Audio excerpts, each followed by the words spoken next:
The 26th of February, 1991. 2,230 hours.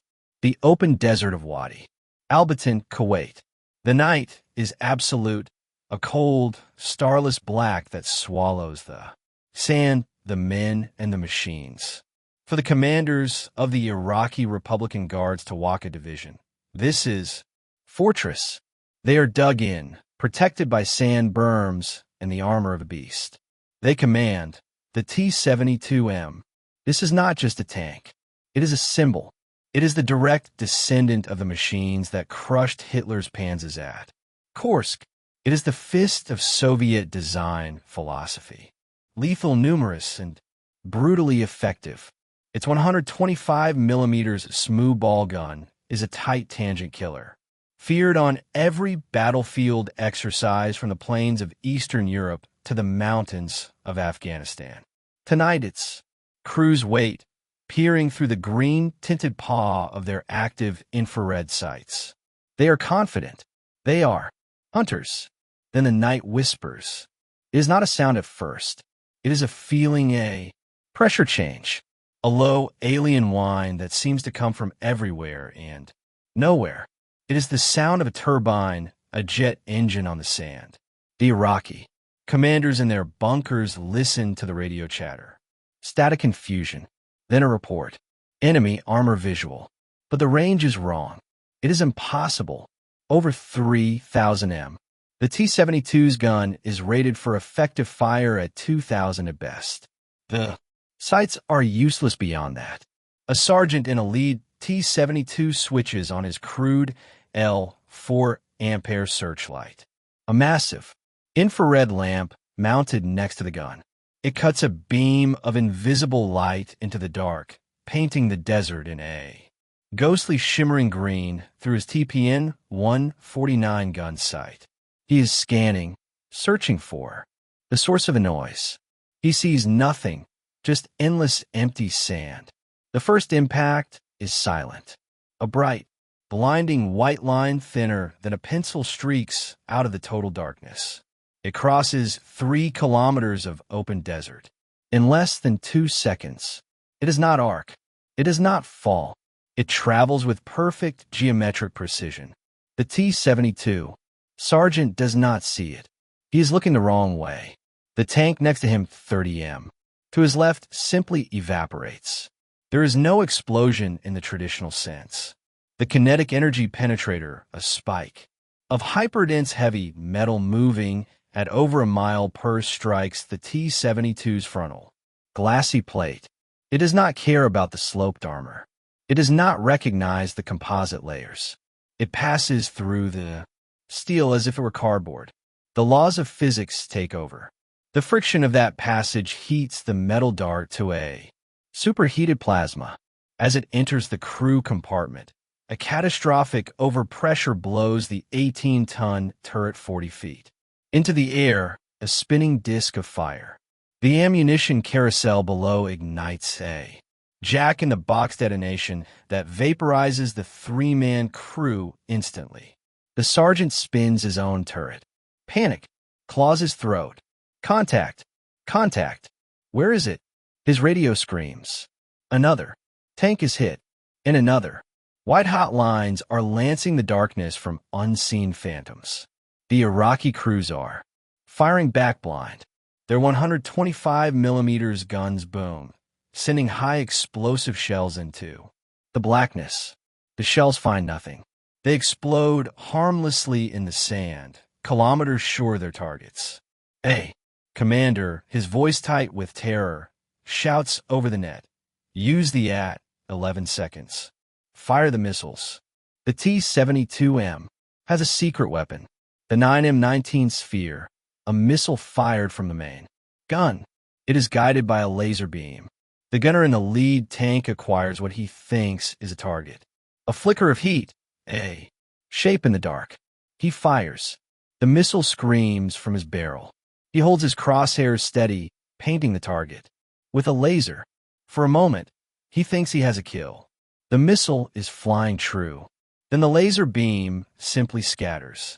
It diffuses, bent and confused by an invisible wall of smoke and light. His guidance system flickers and dies. His missile veers off, lost. A moment later, a projectile hits his own tank. It is not a kinetic dart. It is a shaped charge. It burns through his tracks, disabling him. His crew is alive, but they are trapped. They watch through their vision ports as their entire battalion is systematically, clinically, and impossibly annihilated around them. They're not in a battle. They are in an execution.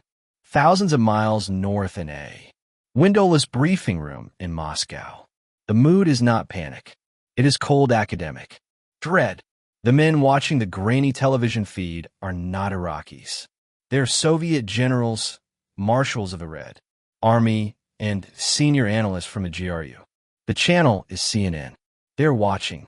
Live as the backbone of their entire military doctrine is broken and set on fire. They see blurry thermal green.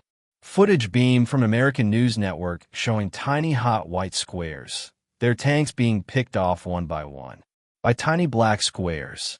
They see columns of T-72 seconds and T-55 seconds. A rolling sea of Soviet steel caught on a highway in a target-rich environment. This is not supposed to be possible. The T-72 is the bread and butter of the Warsaw Pact. Thousands of them are pointed at the Fuller Gap in Germany, ready to swarm NATO forces. The entire Soviet plan for World War II hinges on this single machine and the doctrine of massed armor assault. What they are seeing on CNN is not a fair fight. It is not even a fight. It is a technological massacre. A GRU colonel, his face pale, turns to his superior. What is hitting them? The general does not look away from the screen. We don't know. The Iraqis have the export model. The T-72M. It is inferior. The colonel offers a desperate plea for a rational explanation. Our own T-72B. The T-80. They have contact 5 reactive armor. They are superior. Are they? The general replies, his voice barely a whisper. The reports from the field, the penetrations, they are at ranges we cannot even see. They are happening in darkness where our best night vision is. Blind. The Iraqis are firing, and their shells, as they say, they are bouncing off. Bouncing off? He taps a file on the table. We have preliminary after-action reports from our attackees in Baghdad. They are incoherent. They speak of ghosts, of whispering death, of tanks that move faster than 70 kilometers an hour, across open desert, firing with perfect accuracy while moving. The room falls silent. Firing on the move at night at ranges over 3,000 m. This is not a quantitative advantage. This is a new dimension of warfare. This is a phantom, a junior analyst in the back, fresh from the engineering academy, clears his throat. Everyone turns. Comrade General, what if the problem is not the tank, but the system? What if they are not fighting tanks at all? The reports of Hellfire missiles from helicopters. A 10 aircraft do not leave these signatures. The general snaps, pointing at a blurry reconnaissance photo. This is a tank killer. Look at the entry hole. It is small, clean, a kinetic weapon, but not one of ours, and not one we have ever seen. The mystery settles. Over them, thick as a shroud. The T-72 was built to fight the American M60, the British chieftain. It was designed to win a war of numbers and attrition. But the Americans had not sent the M60. They had sent something else, something that hunted in the dark, something that could not be seen, could not be targeted, and could not be stopped. The Soviet Union's greatest military export, the very symbol of its industrial might, was being turned into scrap metal on live television, and its creators, the marshals in Moscow, could only watch helplessly as their entire life's work, their entire national defense strategy, was proven obsolete in the course of a single night. The impossible had happened. The investigation had to begin. This brutal demonstration of a new kind of war was a shock to the system, not just for Moscow, but for the entire world. It was a mystery that demanded an answer. If you want to understand the secret technologies and strategic shifts that defined this era, subscribe to Cold War Impact. We dig deep into the archives to uncover the truth. The first most terrifying question hung in the air of that Moscow briefing room. Was this an Iraqi failure, or was it a Soviet one? Were their export tanks flawed, or was their entire armored force, the one sitting in East Germany, a hollow shell? The general staff ordered the creation of a special commission, its purpose to acquire battlefield wreckage, to get satellite imagery, to interview survivors, to find prisoners of war who had seen this new American weapon. They needed to find out what had killed the T-72. They needed to find the Phantom. The smoke had barely cleared from the Kuwaiti desert before the hunt began in Moscow. The Special Commission, a grim-faced assembly of GRU officers, tank designers from a Euro-Vagonzid factory, and aging marshals convened in a lead-lined room at the Ministry of Defense.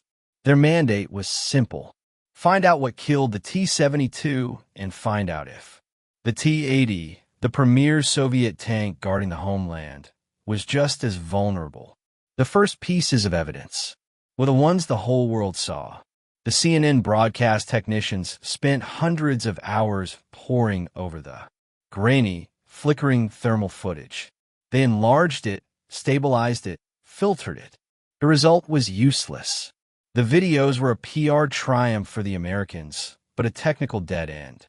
They showed what happened: hot white tank hulls blooming in heat, then vanishing, but not how. The resolution was too low, the angles too clean. It was a highlight reel of a massacre, offering no clues to the weapon. The real work fell to the advisors and GRU agents still embedded in the collapsing ruins of the Iraqi regime.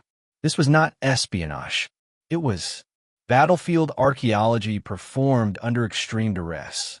Soviet teams, ostensibly diplomats and ceasefire observers, bribed, threatened, and barred their way onto the still smoldering battlefields of Wadi Albatin and the Highway of Death. They moved at night, dodging unexploded ordnance and jittery American patrols. Their cameras were not for television. They were for forensic analysis. What they found stopped their blood cold. They had expected to find wrecked T-72 seconds. They had not expected to find an open-air museum of their own failures. The tanks were peppered with hits, but the hits were all wrong. A veteran Soviet tank officer, a man who had seen the aftermath of battles in Afghanistan, would expect to see the splash and spall of a high-explosive anti-tank heat round. He would expect large blackened craters. He would not expect this. On the frontal glassy plate of a T-72M, a place where the crew believed they were invincible, the agents found tiny, neat, almost surgical-looking holes. They were no wider than a man's fist. There was no cheering, no splash, just a perfectly drilled circle. But inside the tank, inside was a vision of hell. The entire crew compartment was a corral house shredded by a cone of white-hot metal. The force of the impact had turned the tank's own armor into shrapnel, spoiling it from the inside wall. In many cases, the projectile had entered the front of the tank, slid through the crew, and exited out the rear engine block. It had passed through 2M of steel, ammunition, and machinery as if it were water. The agents took photographs. They measured the entry holes. They used diamond-tipped saws to cut away sections of the armor plating for analysis. Back in Moscow, and they dug in the sand. They were looking for the bullets. When they found them, the mystery only deepened. Buried in the sand, or sometimes embedded deep inside the engine block of a destroyed tank, they found long, thin metal darts. They looked like oversized arrows shorn of their fins. They were not steel. They were not tungsten. The Red Army's preferred material for its own anti-tank rounds. They were black, metallic, and impossibly heavy. When the first samples were flown back to the metallurgical labs at the Kabinka Proving Grounds, the spectrometers delivered a result that stunned the engineers. Over 98% depleted uranium. Depleted uranium, the byproduct of nuclear enrichment. A material the Soviets knew well, but one they considered problematic. It was pyrohoric, bursting into flame on impact. It was toxic. It was politically complicated, and it was apparently the densest material their enemy could find to hurl at them at velocities that defied their own physics. This wasn't a shell. It was a man-made meteor. The human intelligence, the human, was even more terrifying. GRU handlers sat in darkened rooms in Damascus and Amman, debriefing frantic, demoralized Iraqi tank commanders who had escaped the slaughter. The stories were wild, contradictory, and laced with the kind of primal fear that borders on superstition. One commander, a colonel in the Tawakkala division, stared at the wall, his hands shaking. "We were in our BMS," he whispered. "We had the best position. We were scanning with the TPN-1. We saw nothing. Not a light. Not a flicker of heat. Nothing. Then my wingman. He just blew up. The turret. Went straight up. It spun. I saw it. It spun. Did you fire back?" The GRU handler asked, his pen scratching on a notepad. "At what?" "At the gene. At the ghosts. We fired where the flashes came from. We emptied our ammunition. We hit nothing. We heard on the radio. We heard the sounds. A hiss. Not a diesel engine. Not the vroom vroom of a T-72. A high screaming sound like a jet. They said the tanks hissed. A hissing tank." This report was filed away as battlefield shock. It made no sense.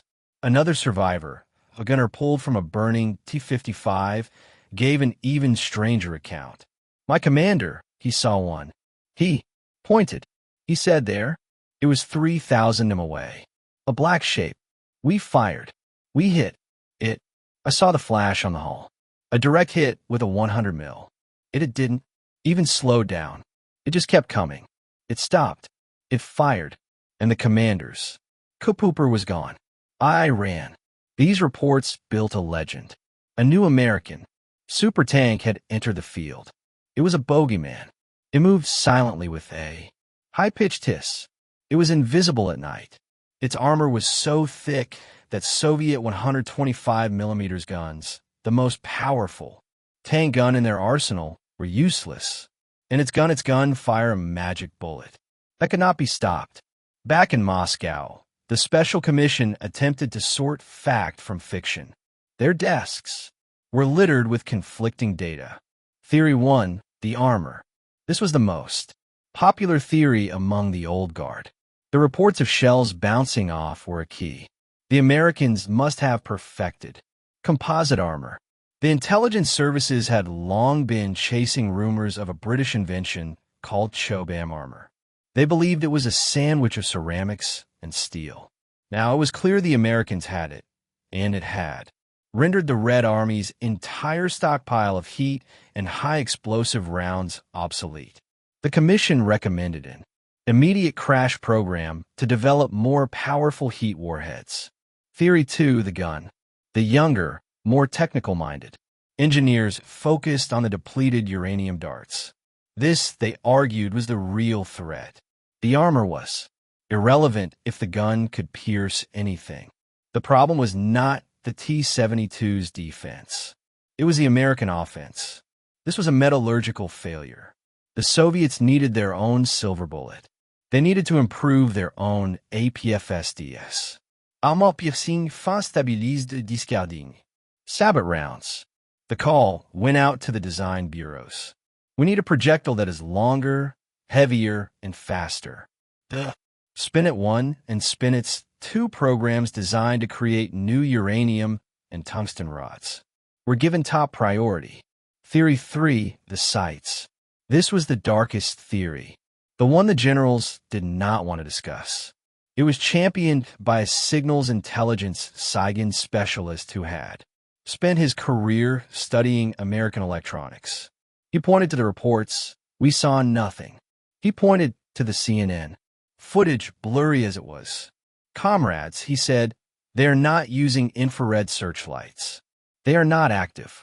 They are passive. They are not looking for a reflection. They're seeing the heat of the tank itself.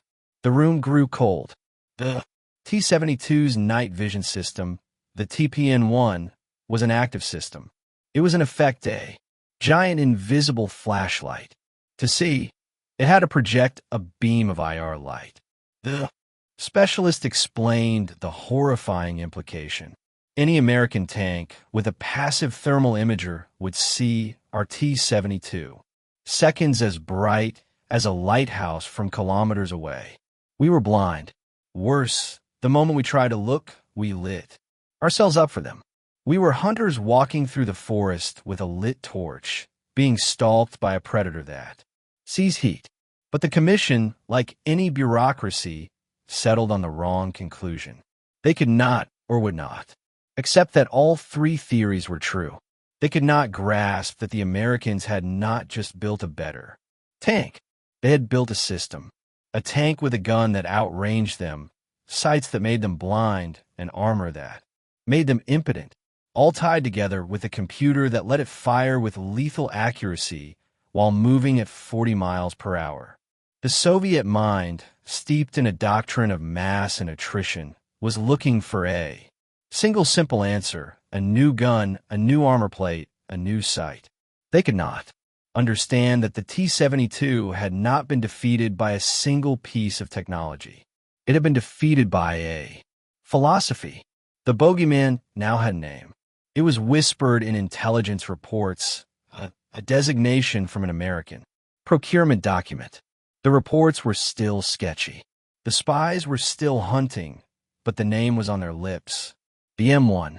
And they had absolutely no idea what it really was.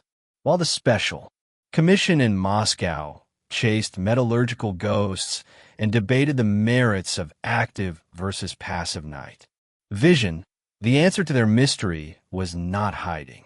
It was sitting in plain sight in the vast, dusty training grounds of Fort Irwin, California, and across the plains of West Germany. It was not a single invention.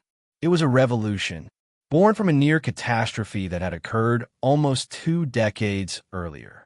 The shift in perspective does not begin in an American lab.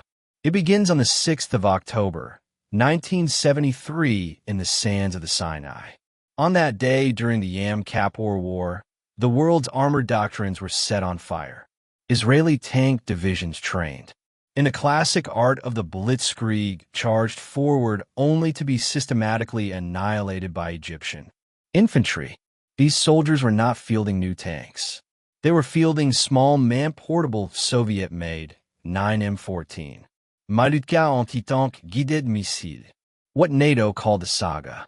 From thousands of meters away, an Egyptian conscript could guide a small wire-controlled missile and kill a 50-ton Israeli M60 pattern tank. The tank, the king of the battlefield for 30 years, was suddenly vulnerable, obsolete for the U.S. Army, which planned to fight a numerically superior Soviet tank army in Europe. This was an existential crisis. Their entire defense of the West hinged on the M60 tank, a machine that could now be killed by a single infantryman hiding in a ditch. The call went out from the Pentagon. We are building the wrong tank. We are fighting the wrong war. We do not need a better M60. We need a replacement for the tank itself. The project, which had been stumbling along under the designation XM815, was given new life, a new budget, and a new terrifying mandate. It was not to be an evolution. It was to be a total reset. The result was a program built on what the engineers called the Big Five systems. And it was these 5 systems that, when combined, created the phantom that haunted Moscow. First came the armor. The problem of the 1970s was the heat round-shaped charge. Like the Saga missile, These weapons used a focused jet of molten copper to burn through conventional steel plate. Making the steel thicker only made the tank slower and heavier. The solution had to be smarter. British scientists at the Chobham Research Facility had developed a radical answer: composite armor. The Americans took this concept and perfected it under the code named Burlington. It was not steel.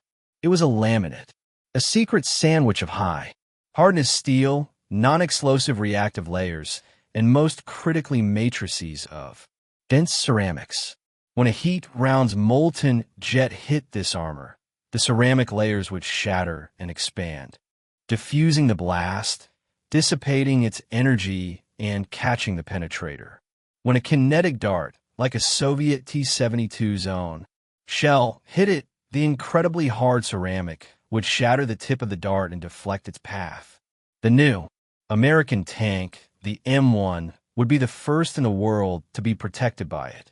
It was quite literally a fortress on tracks, immune to the very weapons the Soviets had built their entire anti-tank arsenal around. This was the answer to the Iraqi shells bouncing off. They weren't bouncing, they were disintegrating. Second came the gun. The Americans had a superb gun, the 105mm M68, a British design that had served well on the M60, but the intelligence from Sinai was clear. It wasn't enough. It couldn't reliably kill a T-72 at range. The solution came from their new NATO ally, West Germany.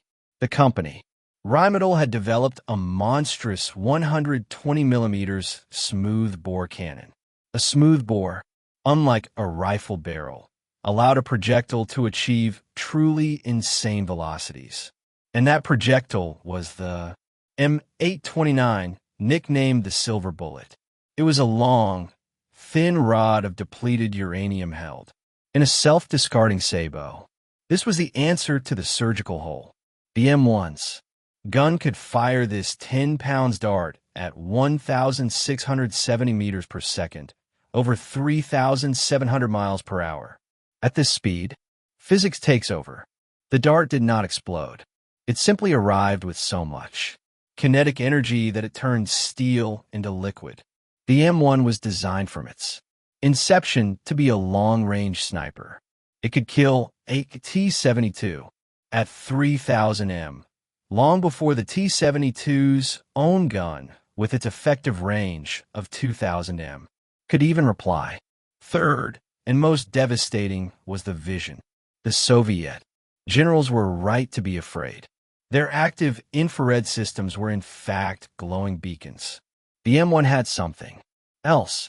It was one of the first production vehicles in the world to carry a passive thermal imaging system. This thermal sight did not project a beam. It was a camera, a highly advanced supercooled camera that didn't see light. It saw heat.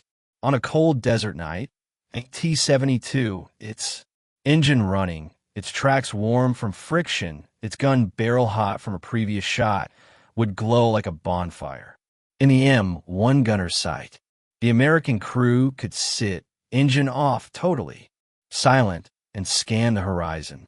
They could see everything: a hot tank, a warm soldier, a recently driven truck from kilometers away, in total darkness, through smoke, dust, and even fog. The Iraqis were blind. The Americans were gods, wielding the power of sight in a blacked-out world. And it was not just one sight. The M1 had a hunter-killer system. The tank commander had his own independent thermal viewer.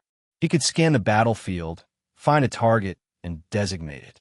With the press of a button, the turret would slow the gunner's own sight, locking onto the new target. The gunner would fire, destroying the tank. And while the gunner was firing, the commander was already scanning for the next target. Find, slew, kill, find, slew, kill. This was how a single M1 could destroy multiple T-72 seconds in under a minute, with a speed and efficiency that seemed to the victims like an entire battalion of ghosts. Fourth was the engine. That hissing sound, the Iraqi colonel reported, was not battlefield shock. It was the sound of a jet. The M1 was not powered by a diesel engine. It was powered by a 1,500 horsepower Honeywell AGT 15,000 gas turbine. It was for all practical purposes a helicopter engine stuffed into a 60-ton chassis. It was quieter than a diesel, had fewer moving parts, and could run on almost any flammable liquid diesel, gasoline, jet fuel, even. As one commander joked, cheap tequila. But its true magic was its acceleration. It could propel the massive tank from 0 to 20 miles per hour in 7 seconds. This gave the M1 an agility that was terrifying. It could peekaboo over a ridge, fire its gun, and reverse back into cover before a T-72's slow-moving turret could even traverse to aim. Finally, there was the secret source, the digital ballistic computer. This was the brain that tied it all together. A Soviet gunner had to use a primitive rangefinder and manually adjust his aim for distance and wind. It was a best guess. The M1 gunner simply put his crosshairs on the target and pressed a button. A laser rangefinder, accurate to within a few meters, instantly fed the distance to the computer. Sensors on the turret roof measured wind speed and direction. A pendulum inside measured the tank's own K. The computer ingested all this data: range, wind, ammunition type, barometric, pressure, even the warp of the gun barrel, and in a microsecond, it calculated the perfect firing solution. It moved the gun to the exact precise elevation. The gunner just had to pull the trigger. This was the answer to the firing on the move mystery. The M1 stabilization system was so advanced that the gunner's sight stayed perfectly locked on the target, even while the tank was bounding across rough desert at 40 miles per hour. The gun itself, gyro-stabilized, floated as if on a cloud, independent of a lurching chassis. The commander could be drinking a cup of coffee, and it wouldn't spill. The gunner could hold his aim perfectly. This was the Phantom. Not a tank, but a system. A machine with composite armor that stopped Soviet shells. A turbine engine that made it fast and quiet. A thermal sight that made it an invisible hunter, and a computer-guided gun that made it a flawless killer. While the Soviets were in Moscow investigating a murder, the Americans in their desert bases were sharpening the knife, confident that their enemy had no idea what was about to hit them. The confrontation, when it finally came, did not happen on a battlefield. It happened on a sterile, rain-slick firing range in Meppen, Germany in 1990. The Berlin Wall had fallen. The Cold War, for all practical purposes, was over. In a stunning gesture of transparency, or perhaps overwhelming confidence, the newly reunified German government and the U.S. Army invited a delegation of high-ranking Soviet officers to observe a NATO firepower demonstration. The special commission from Moscow, their faces grim, their notebooks full of grainy photos and contradictory reports from Iraq, attended. They were there to finally see the bogeyman. They stood on a concrete observation tower, binoculars raised, watching the fog lift from the range. First, the Germans demonstrated their new Leopard 2A4. It was impressive. It raced across the muddy field, its chassis lurching, but its long 120mm gun remained perfectly, eerily still, as if disconnected from the tank. It fired on the move, striking targets at 2,500 m. The Soviet generals nodded, impressed, but not shocked. Their own T-72 had a similar stabilized gun. This was a peer. Then they heard the hiss. From the right, an American M1A1 Abrams rolled onto the range. It did not rumble or roar. It wed, the high-pitched scream of its turbine, engine cutting through the damp air. The sound itself was alien. Then it accelerated. It did not lumber. It pounced.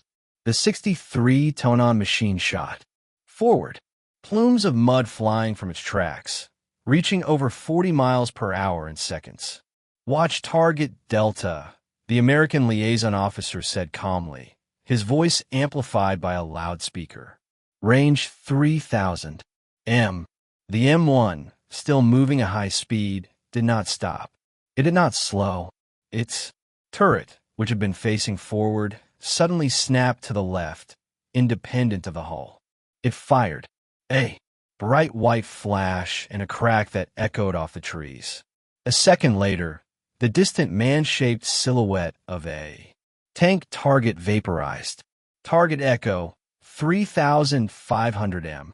The commander's independent thermal. Viewer had already found a next victim. The turret, as soon as the gun had recoiled, slewed again. The gunners. Sight locked on. Crack. Another hit. The tank had not slowed. The Soviet generals were silent.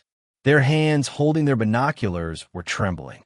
Firing on the move at 3,500 m with first-shot kills. Their best gunners in a stationary T-80 would be lucky to hit a target at 2,000. This was not a tank. It was a sniper on tracks. But the Americans were not finished. This was not a demonstration. It was an execution. Prepare for the static fire demonstration, the liaison announced. At the 2,500-meter mark, a tow truck dragged something onto the range and left it there. The Soviet generals lowered their binoculars. Squinting, their blood ran cold. It was a T-72M, their T-72M, captured from Iraqi stocks. It sat there angled perfectly, its frontal glasses. Plate, the invincible armor, pointed at the M1. The M1A1 stopped its turbine, settling into that strange, quiet hiss. Load M829A1. The American's voice crackled. The generals in the tower knew that designation. It was the silver bullet, the depleted uranium dart. This was the test. This was the moment all their theories, all their forensic reports, would be proven true or false. The M1 fired. There was no arcing shell. There was just the crack, and instantly the impact. A pencil-thin line of superheated light seemed to jump from the M1 to the T-72. The generals watched, frozen as the uranium rod struck the front plate. They saw exactly what the photos from Iraq had shown. A tiny, surgical, almost insignificant flash of entry. For a half second, nothing happened. Then the T-72 detonated. It did not burn. It did not just smoke. The 18-ton turret, ripped from its race, was hurled 50 feet into the air, spinning before crashing back to Earth. A column of black, oily fire punched out of the hull. The ammunition carousel had been hit. The tank was a funeral pea. The shock that hit the Soviet generals was not the sound of the explosion. It was the profound, abyssal silence that followed. It was the realization that it was all true. It wasn't Iraqi cowardice. It wasn't poor training. It wasn't the inferior export model. It was this thing, this phantom that could see them when they were blind, kill them before they were in range, and shrug off their most powerful weapons as if they were stones. The American liaison, in a masterpiece of diplomatic understatement, leaned over to the ranking Soviet marshal. Our thermal package is quite effective, Marshal. We can acquire and service targets in all weather, day or night. We don't even need to turn on our headlights. He didn't need to say it. He didn't need to mention the active IR beacons on every T-72. The message was clear. We see you. You cannot see us. The war is over before you fire a shot. The return to Moscow was grim. The Special Commission was dissolved. Its findings were no longer theoretical. They were an obituary. A desperate, frantic scramble began, but it was the scramble of a man already falling from a cliff. The first response was Contact 5. This was their big hope, a new generation of heavy, explosive reactive armor. It wasn't like the light era used against missile. Contact 5 was a series of heavy steel boxes filled with explosives, designed specifically to defeat kinetic penetrators. When the M829 dart hit the box, the box would explode sideways, snapping the dart in two before it ever touched the tank's main armor.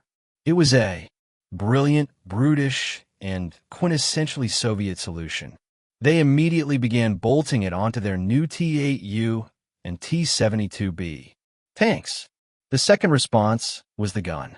The Spinets 1 and Spinets 2 programs were given the highest national priority. They had to have their own long-rod depleted uranium and tungsten penetrators. They needed to match the M1's reach. The third response was the sights. They poured money into thermal imaging, reverse engineering stolen French systems to create their Agava and Buran thermal sights. But it was all futile. It was too little, too late. The Contact 5 armor was heavy. It put immense strain on the T-72's engine and suspension. It was a patch. The new sights were grainy.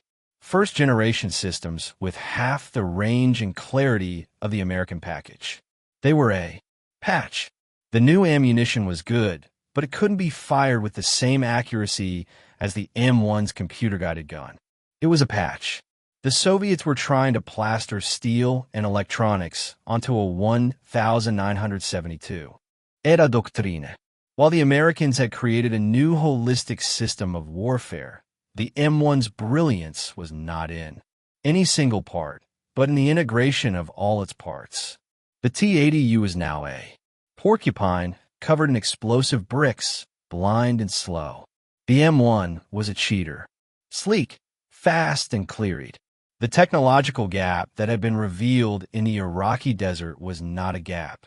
It was a chasm, and the Red Army was on the wrong side of it. The final verdict was not written in a classified GRU report. It was written in the unsparing, brutal mathematics of the 100-hour ground war. When a ceasefire was called and the smoke cleared, the killer statistic, the one that would be whispered in horror at the Frit Academy, was the kill ratio. During Operation Desert Storm, the American M1A1 Abrams engaged and destroyed over 1,800 Iraqi tanks, the vast majority of which were Soviet-made T-72 seconds, T-62 seconds, and T-55 seconds. Thousands more were destroyed by other coalition forces, air power, and artillery. In return, the number of M1A1s destroyed by enemy tank fire was 0. Not a single American tanker was killed by a T-72. A handful of Abrams tanks were damaged. 9 were listed as destroyed, but most of these were from friendly fire incidents or scuttled after being disabled by mines. The phantom that the Soviets had hunted was, it turned out, not just a killer. It was for its own crew invincible. The T-72, the fist of the Red Army, had not just been defeated. It had been rendered completely, totally, and humiliatingly impotent. It was a spear that could not pierce the shield wielded by a warrior who was blind. This was not a battlefield loss. This was a systemic failure. The burning wreckage in the Kuwaiti desert was the final fiery epilogue of the Soviet Union itself.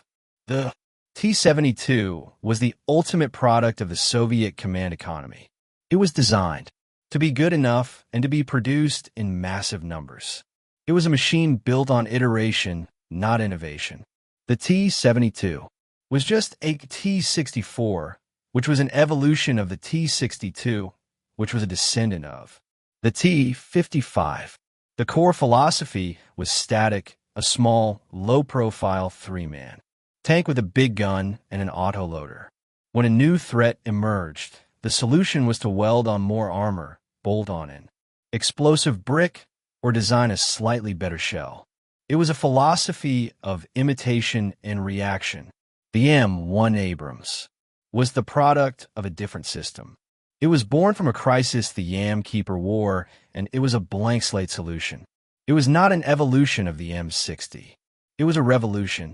It integrated a turbine engine, composite armor, thermal sights, and a digital computer into a single cohesive weapon system. It was impossibly complex, ruinously expensive, and took over a decade to perfect. It was a system that could only be produced by a dynamic, innovative, and fabulously wealthy capitalist economy. The Soviet Union in its final wheezing years simply could not compete. The crash programs to build Contact 5 armor and spine its rounds were the last frantic gasps of a dying empire. They were trying to build a patch for a tank designed in the 1960s to fight a phantom from the 21st century. The economic strain of this lopsided arms race, a race they had already lost before the first shot was fired, was the final straw. The M1 Abrams did not just bankrupt the T-72. It helped bankrupt the nation that built it. In December 1991, just 10 months after the highway of death, the Soviet flag was lowered from the Kremlin for the last time. The mystery that began for Soviet generals on a flickering CNN screen was never truly about a tank. The T-72 was not defeated by depleted uranium or thermal sights. It was defeated by an entire philosophy of war, economics, and innovation that it could not comprehend. The phantom that stalked the Iraqi desert was not a super tank. It was the future. And in that future, the Soviet Union had no place. The image that defines the end of the Cold War is not just the fall of the Berlin Wall. It is the silhouette of a T-72 turret, black against a desert sky, spinning uselessly, as it is hurled from its burning hull by an invisible, untouchable, and undeniable force.